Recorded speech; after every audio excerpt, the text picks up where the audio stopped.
The 10-minute drill. This is a big one. Covered by Universal Roof and Contracting. The difference is universal. On 1010XL. Let's go, let's go, let's go. Hit it.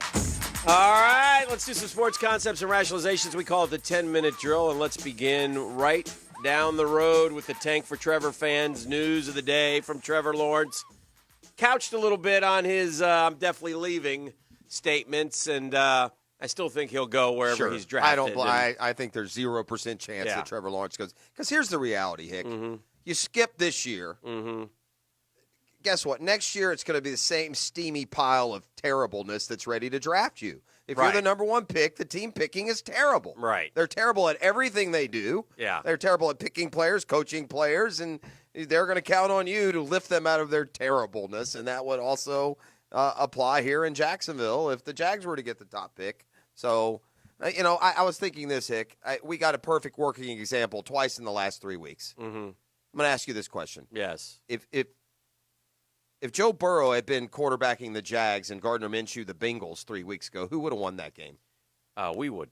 If Justin Herbert had been quarterbacking the Jaguars Sunday and Gardner Minshew had been quarterbacking the Chargers, who would have won that game?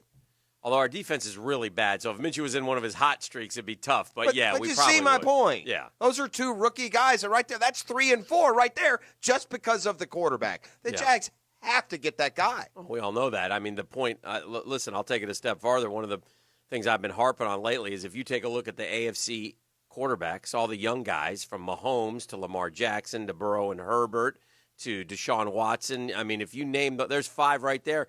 I'd be willing to make a dime bet that the AFC champion will come from a certain group of quarterbacks the next 10 years. All these young studs who are coming up. If you don't have the horse there to compete with them, you ain't winning. You ain't winning. No. You might be. Everything else has to go. Here's a good point. The Pittsburgh Steelers last year had no quarterback. None, right? 0. So what? And they still had a chance because they were so good everywhere else. But you have to be perfect everywhere else if you don't have the quarterback. You throw in Ben back this year, and what are they? They're 6-0, the best team in the NFL. By the way, what a game this week, Pittsburgh-Baltimore. Yeah, so There's some good NFL I'm just saying, so that's why. I mean, we've listen, gang, it's time. So anyway, to let you know, Trevor Lawrence was asked, and he said, my mindset has been that I'm going to move on, but who knows? There's a lot of things that could happen, is what he said. So he did leave the door open, which is smart on his part, but most people – and what I'm hoping is that, somehow, some way, the Georgia kid would rather play for us rather than the Jets. play in a small town USA than play in the Big Apple. So it seems to be like a well, and I would say this. Same with Justin Fields too, by the way, also a small town kid. Yeah. Well, I mean, from we Georgia. get him whether he wants it or not. But you just hit on a point also that I hadn't really thought of. The Jags have far better pieces than the Jets. Our receivers are much better than the Jets receivers. Yes.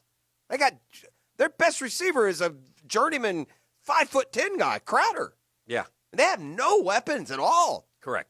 So it would be attractive here to come and you throw to some of what we have. Again, we're not, not banging down the door of the Pro Bowl, but I think it's better than what the Jets have. Yeah. So if maybe if the Jets and if Justin Fields is willing to go there and is happy to go there, maybe they would for both ones and next year's one make the deal.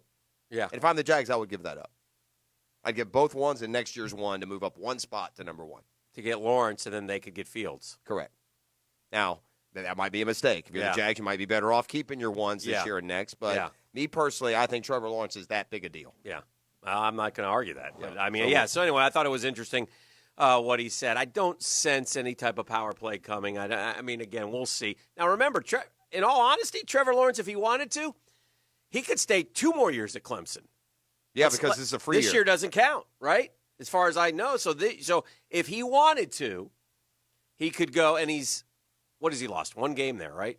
Yeah, he's 31-1, I think. 31-1. So he could leave there. He could be 37-1. He could play 2 more years of like 26 more games and be 63-1 and leave, Go down as the greatest college quarterback in history. I only because the World Series ended and it had a little bit of a strategy controversy that this is not being made into this is a colossal failure by Major League Baseball, this this positive test, and it's Well, timing last night. How is it possible Yeah. that you learn that a player is positive in the 6th inning of the World Series? Yeah, it's very odd. And there'll be some questions that have to be answered, and they will. But yeah, it was very, very strange. And then after the game, Justin Turner is taking pictures, sans the mask, with his guys, kissing his wife, just going about it. And maybe we'll learn it was a false positive. Who knows? Yeah, that's You know? fair too. He doesn't have any symptoms, but a lot of people, I guess, don't have symptoms. Right. Kentucky plays Georgia in college football this weekend, and I think we're going to see Joey Gatewood. I think the other kid's hurt. Wilson. Yeah, and the other side of that is that the Missouri defense was so good against Kentucky that they are, compelled to make that change. And oh, by the way, Florida has to play that defense this week. But well, good. Well, look, you transferred from Auburn, and you did it for playing time. Oh, sure. So it'd be nice to see it come this week. Kentucky is a weird football team, man. Yes, they are. It's hard to figure them. They can look decent one week and then look so bad the next. They go to Tennessee and they win easily. You figure they're going to be all right against Missouri, and then they, barely get 100 yards. Yeah. It's so anyway, something to watch. That'll be fun to watch to see what Joey Gatewood. I think Missouri is one of the real surprises at 2-2. I mean, Missouri was terrible last year. Yeah. Oh yeah. And they found a quarterback, and the fact that coach knows offense, and yeah. I mean, they're third in the East right now. Yeah. Not Kentucky, not Tennessee, not South Carolina. It's Missouri who beat LSU. Now they got off to a terrible start. They lost their first 2 games, but they've bounced back. They held Kentucky to just 10 this past week. So the Gators and the Cats will kick it off at 7:30 Saturday night in the Swamp. We learned yesterday that officially only basically 18,000 fans allowed for Florida, Georgia, which means it's not Florida, Georgia at all. They may as well just play it on one of the campuses for that. I'm just so disappointed and distressed. This is a waste of time and effort and energy. I don't even know why we put up the banners and paint the streets for 18,000 to come to town. Well, I mean, because you want to keep the tradition alive. You want the game in Jacksonville. I know. I mean, so in that respect, yeah. But what do you want them to just open it up and let everybody in, or no? I just some expressing disappointment. I'm not saying I have some sort of plan it's a bummer, but it is any what better. it is. I wouldn't have minded to see him push the limits just a little bit more. Yeah. And I think you can, with some extra work, I think you can socially distance within the parameters and have more people than that. Yeah. If you, so what's yeah. the the point is, I guess the point 30, is Florida Georgia is a lot more than a football game, and so without all that other stuff, it's a letdown. I guess it's a party. It's 1,000. Sure. It's 5 times as many people around the stadium as can go into the game when it starts. That ain't happening. Right. It's concerts and drinking contests. Let's hope we can do it next year. That's what at it this is. point. Right. Holy cow. So, well, we I did hear learn for those. Well, and it was somewhat up in the air when now that proclamation has been tempered a little bit since he made it. But when Governor DeSantis basically said open up the stadiums, it at least gave the possibility they could by state standards put more in there if they wanted, but opting not to. Yeah. I mean, because there is this. Those that don't want to take that risk don't have to. It's not like you're filling the stadium with some people that don't want to be there. I don't want to get into a whole COVID thing back and forth. No, I don't have anything to say about it. No, I know, but I do want to say this. This is where I get a little annoyed. I don't want to go back to the Dodger thing, and obviously everybody's going to ask questions. I ask questions. Everybody, that's fair. You can ask the question. But I don't need the baseball writer becoming the college football writer, okay? Settle down. If everybody on the Dodger team doesn't have a problem with Justin Turner being out there, then it's not your we don't need you guys all jumping in. The answer is he went back out and nobody stopped him. He was asked to isolate and didn't. Go ask Mookie Betts. He said, look, he's a part of the team. We're fine with it. Go ask Corey Seager, the World Series MVP. Go ask the Friedman guy who said, look, he's going to be a free agent and he's done so much for this franchise. We wanted him to be a part of it. So he feels fine. He went to Twitter, says, I'm asymptomatic. Certainly you don't want to spread it. I get that. So anyway, it is what it is. Last night, after the fact, some weird stuff. I don't know who the Dodger owner is, the main guy who gave the Academy Award-winning speech, who had it written out. It was classic stuff, though. Like, normally, the owner goes up there and thanks the manager of the team. And yeah, it's real bolts. easy. Yeah, he gets, get a picture of me up there with the trophy. Here he is, the owner and CEO of the club, Bill Smith. This is great for the city of L.A. Just want to thank Manager Roberts, all you guys. We did this together. Thank you. Okay. Right. No. Not last night. Last night we get owner guy up there, and I knew we were in trouble when he pulled out some sheets of paper.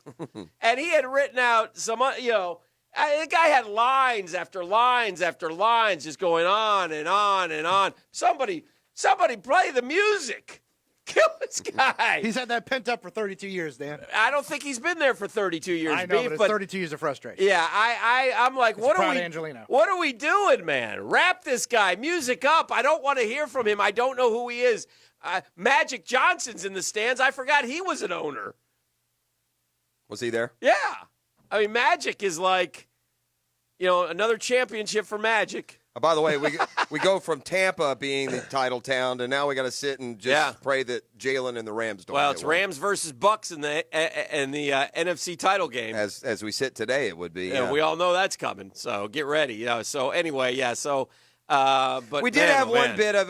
Listen, it seems like this happens every postseason, and it's used, and many times it's this scenario. By the way, one more thing. Truth of the matter, the Dodgers probably should have won it in 5. They were way better than the Rays. And I that Friday game was key too. When you had those two guys, I really thought that whoever won that game was going to get such an advantage. Yeah. It'd be hard. And you're right.